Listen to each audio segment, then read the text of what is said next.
మండుటి ఎండను సైతం లెక్క చేయకుండా రాజశేఖర రెడ్డి బిడ్డ వస్తుంది చూడాలి వినాలి అని మీ పనులు సైతం మానుకొని నా కోసం వచ్చారు. ప్రతి అన్నకు, ప్రతి తమ్ముడికి, ప్రతి అయ్యకు, ప్రతి అక్కకు, ప్రతి చెల్లికి, ప్రతి అమ్మకు మీ రాజశేఖర రెడ్డి బిడ్డ శిరస్సు వంచి చేతులు జోడించి మనస్ఫూర్తిగా నమస్కరించుకుంటోంది. ఈరోజు మన రాష్ట్ర రాజకీయాలు చూస్తే ఎలా ఉన్నాయి? 10 సంవత్సరాలు అయింది మన రాష్ట్రం ఏర్పడి. ఈ 10 సంవత్సరాలలో కనీసం ఒక్క అడుగన ముందడుగేసిందా ఆంధ్రప్రదేశ్ రాష్ట్రం? ఒక్క అడుగు కూడా మనది ముందు పడకపోతే, ఎక్కడ వేసిన గొంగలి అక్కడే ఉంటే, నిజానికి పక్క రాష్ట్రాలన్నీ వేగంగా ముందుకు పోతుంటే మన రాష్ట్రం మాత్రం 20 సంవత్సరాలు వెనక్కి వెళ్లినట్టు లెక్క. ఏ విధంగా బాగుపడింది మన రాష్ట్రం? మొదటి 5 సంవత్సరాలు ముఖ్యమంత్రిగా చంద్రబాబు గారు ఉన్నారు. చంద్రబాబు గారు ఏం చేశారు? ఆ రోజు బీజేపీ పార్టీతో పొత్తు పెట్టుకుంటున్నదే ప్రత్యేక హోదా గురించి అని చెప్పాడు చంద్రబాబు గారు. చంద్రబాబు గారు బీజేపీ పార్టీతో పొత్తు పెట్టుకున్నాడు, మినిస్టర్ పదవులు కూడా తీసుకున్నాడు. 10 సంవత్సరాలు సరిపోదు, 15 సంవత్సరాలు ప్రత్యేక హోదా కావాలన్నాడు చంద్రబాబు గారు. ఆ తర్వాత ఏమైంది? ఊసరవాలిలా మారాడు చంద్రబాబు గారు. మారిపోయి ప్రత్యేక హోదా గురించి ఊసెత్తుతే చాలు కేసులు పెట్టి జైల్లో పెట్టాడు. ఆ రోజుల్లో జగన్మోహన్ రెడ్డి గారు ప్రధాన ప్రతిపక్ష నాయకుడు. ఆ రోజుల్లో జగన్మోహన్ రెడ్డి గారు చెప్పిన మాట, ప్రత్యేక హోదా కేంద్రం ఎందుకు ఇవ్వదో చూద్దాం, రండి అందరం మూకుమ్మడిగా రాజీనామాలు చేద్దామన్నాడు. మమ్మల్ని గెలిపించండి, బీజేపీ మెడలు వంచుతాం, ప్రత్యేక హోదా ఎందుకు తేమో, ఎందుకు తీసుకురాలేమో, ఎందుకు ఇవ్వరో చూద్దామన్నాడు జగన్మోహన్ రెడ్డి గారు. మరి జగన్మోహన్ రెడ్డి గారిని నమ్మి ఓట్లేశారు ప్రజలు, మీరు కూడా వేశారు. ఏమైంది? ప్రత్యేక హోదా వచ్చిందా? ప్రత్యేక హోదా వచ్చిందా? ఒక్క అడుగు కూడా ముందుకు వేయలేదు మన రాష్ట్రం. ఒక్క ప్రత్యేక హోదాయే కాదు, మంచి మంచి ఇరిగేషన్ ప్రాజెక్టులు, పోలవరం లాంటి పెద్ద పెద్ద ప్రాజెక్టులు అయినా పూర్తయినాయా అంటే చిన్నవి, పెద్దవి, మధ్య తరగతి ఏ ఒక్క ప్రాజెక్టులు పూర్తి కాలేదు. రాజశేఖర రెడ్డి గారి జలయజ్ఞంలో రాజశేఖర రెడ్డి గారు పూర్తి చేయలేకపోయిన ప్రాజెక్టులను జగనన్న గారు, జగన్మోహన్ రెడ్డి గారు 6 నెలల్లో పూర్తి చేస్తానన్నాడు. పూర్తయినాయా? ఎన్నైనాయి? కనీసం 5 అయినాయా, 10 అయినాయా? ఒక్కటంటే ఒకటన్నా అయిందా? మరి ఇదేనా రాజశేఖర రెడ్డి గారి ఆశయాలను నిలబెట్టడం అంటే? రాజధాని ఏమైంది? ఆంధ్ర రాష్ట్రానికి కనీసం చెప్పుకోతగ్గ ఒక్క రాజధాని ఉందా? అదిగో మా రాజధాని చూడండి అని పక్క రాష్ట్రాలన్నీ బెంగళూరు, చెన్నై, హైదరాబాద్ వీళ్ళందరూ చెప్పుకుంటున్నారే, మనకొక రాజధాని అయినా ఉందా? మిగిలిందా?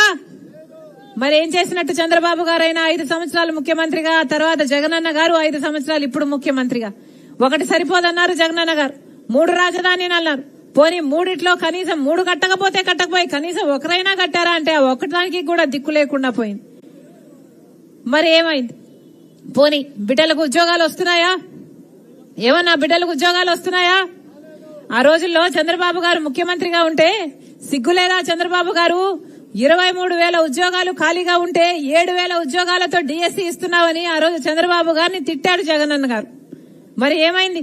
జగన్మోహన్ రెడ్డి గారు 2,30,000 ఉద్యోగాలు ఇస్తారని చెప్పి ఆఖరికి వాటి ఏవీ చేయకుండా 23,000 టీచర్ ఉద్యోగాలు ఖాళీగా ఉంటే అవి భర్తీ చేస్తానని వాగ్దానం చేసి మేనిఫెస్టోలో పెట్టి అధికారంలోకి వచ్చిన జగనన్న గారు కనీసం 23,000 కాదు కదా, ఈరోజు 6,000తో ఒక మెగా డిఎస్సీ కాదు, ఒక డగా డిఎస్సీ వేశారు జగనన్న గారు. ఇది మోసం చేయటం కాదా? ఎన్ని మాటలు చెప్పారు జగనన్న గారు? రైతుల కోసం 3,000 కోట్లతో ధర స్థిరీకరణ నిధి ఏర్పాటు చేస్తానన్నాడు. మద్దతు ధర కోసం ఏ రైతు లాభాలలోనే నమ్ముకోవాలి తప్ప ఏ రైతు అప్పులు పాలు కాకూడదన్నాడు. మరేమైంది అన్నా? అప్పులున్నాయా? అప్పులు లేవా? అప్పులేని రైతున్నాడా? అది ఈ రోజు పరిస్థితి. 4,000 కోట్లతో ఏదైనా పంట నష్టపోతే పంట నష్టపరిహారంతో ప్రతి సంవత్సరం 4,000 కోట్లు పక్కన పెడతానన్నాడు జగన్మోహన్ రెడ్డి గారు. పెట్టాడా? ఒక్క సంవత్సరమైనా పెట్టాడా? రైతు నష్టపోతే కనీసం ఒక్కసారైనా పంట నష్టపరిహారం ఇచ్చారా? మరేం చేసినట్టు? పూర్తి మద్యపాన నిషేధం అన్నాడు జగనన్న గారు. అనలేదా? పూర్తి మద్యపాన నిషేధం చేయకపోతే నేను వచ్చి మళ్లీ ఓట్లు అడగనన్నాడు జగన్మోహన్ రెడ్డి గారు. మరి ఆ లెక్కన ఇప్పుడు రాకూడదు, ఇప్పుడు ఓట్లు అడగకూడదు జగన్మోహన్ రెడ్డి గారు. పూర్తి మద్యపాన నిషేధం అని చెప్పి మద్యపాన నిషేధం చెయ్యకపోగా ఇప్పుడు సర్కారే మద్యం అమ్ముతుంది. అన్యాయం కదా, మోసం చేసినట్టు కదా. ఈరోజు మన రాష్ట్రము అప్పుల కుప్ప అయిపోయింది. మన రాష్ట్రానికి అసలు అభివృద్ధి లేకపోగా మొత్తం అప్పుల కుప్ప చేసి పెట్టారు. మరి ఎక్కడ అభివృద్ధి? ఎవరు అభివృద్ధి? ఎవరు బాగుపడినట్టు? ఎందుకు ఇచ్చినట్టు అధికారం? పోనీ అధికారం దేనికి వాడుతున్నారు అని చూస్తే ఈరోజు ఈ కడప జిల్లా రాజకీయాలు చూసుకుంటే ఎలా ఉన్నాయి? అధికారం ఇస్తే ప్రజలు ఆ అధికారాన్ని ఒక హంతకుణ్ణి కాపాడడం కోసం వాడుకుంటున్నాడు జగన్మోహన్ రెడ్డి గారు.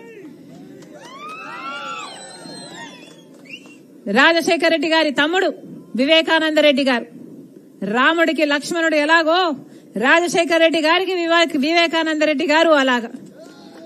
ఇన్ని సంవత్సరాల వాళ్ళ రాజకీయ ప్రయాణంలో ఒక్కసారంటే ఒక్కసారి కూడా రాజశేఖర రెడ్డి గారి మాట జవదాటని తమ్ముడు వివేకానంద రెడ్డి గారు. రాజశేఖర రెడ్డి గారికి ఎప్పుడు ఏ అవసరం ఉన్నా కడప జిల్లాలో ఆ అవసరానికి ఆ పనికి చేసి పెట్టేవాడు వివేకానంద రెడ్డి గారు. అలాంటి వివేకానంద రెడ్డి గారు రాజశేఖర రెడ్డి గారి సొంత తమ్ముడిని 5 సంవత్సరాల క్రితం గొడ్డలితో ఘోరాతి ఘోరంగా అతి దారుణంగా చంపేస్తే కనీసం ఈ రోజు వరకైనా న్యాయం జరిగిందా? హంతకులు, హత్య చేసిన వాళ్ళు, హత్య చేపించిన వాళ్ళు యథేచ్ఛగా రోడ్డు మీద తిరుగుతున్నారు అంటే ఇక న్యాయం బ్రతికున్నట్ట? ఎందుకు తిరగగలుగుతున్నారు? ఎందుకు శిక్ష పడలేదు?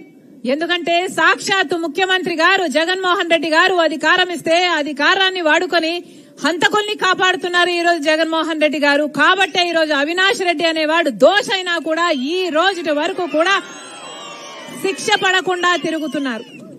కనీసం ఒక్క రోజు కూడా జైల్లో గడపలేదు. 5 సంవత్సరాలు అయిపోయింది చనిపోయి. హత్య చనిపోలేదు, చంపారు.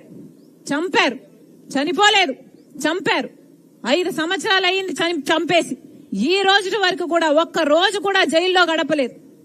కేవలం జగన్మోహన్ రెడ్డి గారి అధికారాన్ని అడ్డు వేశాడు కాబట్టి అధికారంతో బీజేపీతో పొత్తు పెట్టుకున్నాడు. బీజేపీతో అక్రమ పొత్తు పెట్టుకున్నవాడు జగన్మోహన్ రెడ్డి గారు. బీజేపీ పార్టీకి బానిసగా మారిన వాడు జగన్మోహన్ రెడ్డి గారు. ఆ బీజేపీతో ఉన్న ఆ పొత్తు కోసమే ఈరోజు పొత్తు వల్లనే ఈరోజు అవినాష్ అనేవాడు ఇంకా యథేచ్ఛగా బయట తిరుగుతున్నాడు.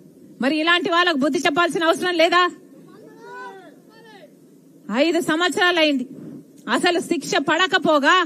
ఇదంతా ఒకెత్తైతే ఈరోజు మళ్లీ అదే హంతకునికి, అదే హత్య చేసిన వాళ్లకు, వివేక మరణానికి, చావుకు కారణమైన వాళ్లకు మళ్లీ వాళ్ళకే ఎంపీ టికెట్ ఇచ్చారంటే ఇక ఏం చెప్పాలి? ఇది అధికార అహంకారం కాకపోతే మరి ఏమిటి అని అడుగుతున్నాం.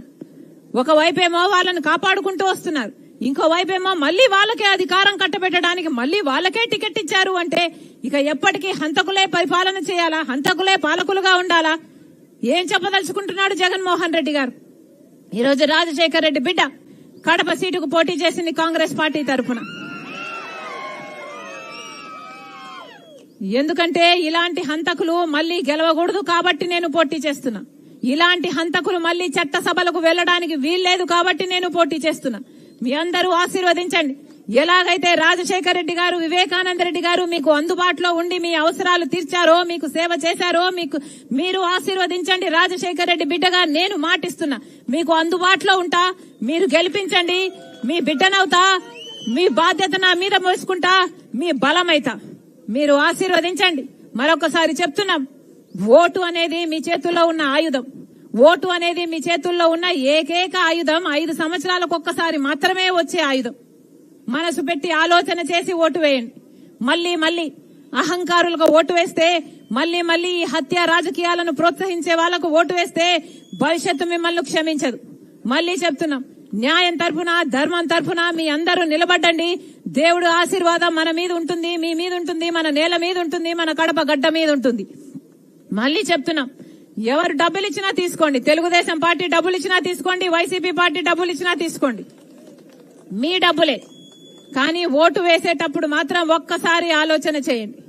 హత్య చేసిన వాళ్లకు, హత్య రాజకీయాలను ప్రోత్సహిస్తున్న వాళ్లకు ఓటు వేస్తే భవిష్యత్తే మిగలదు. మరొక్కసారి రాజశేఖర రెడ్డి బిడ్డ మనస్ఫూర్తిగా మిమ్మల్ని అందరినీ ఆశీర్వదించమని కోరుకుంటుంది. ఎమ్మెల్యే అభ్యర్థిగా కాంగ్రెస్ పార్టీ తరఫున జ్యోతమ్మ నిలబడుతుంది. గొప్ప మెజారిటీతో గెలిపించండి, ఆశీర్వదించండి. మీ బిడ్డనవుతా, మీ బలం అవుతా.